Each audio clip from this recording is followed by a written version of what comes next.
రాయ్ ఇట్లాంటివన్నీ తెలుసుకోకుండా నువ్వు పనికి కూడా వచ్చినావు. అదే పని నేర్చుకుంటా. ఏంది రాదు కానీ జీతాలు మాత్రం ముందుగానే అడుగుతావు. పలానా లీవులు కావాలా, జీతాలు కావాలా, భోజనాలకు స్పెషల్ కావాలా. సరేలే రాయ్ వచ్చినా వద్దే పెళ్లి చేసి వెళ్ళిపో. నాకు ఇంకా ఒకనే పండుకోవాలంటే బిళ్ళ కష్టం. దేవుని సచ్చిగా చలికాలం కదా.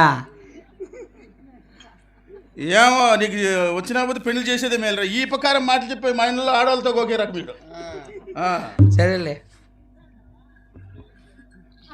మళ్ళీ 3 దినాలు రెస్ట్ ఉండాలి. అది శోభను మేము అది ఉంటుంది కదా. అప్పుడు సుస్థ అవుతుంది నాకు. పిల్లకూడదు పనికి. అప్పుడు ఏమన్నా బోస ఏమైనా పెట్టాలి నీకు సుస్థ అయితే ఇప్పుడు. సరేలే చెప్పు.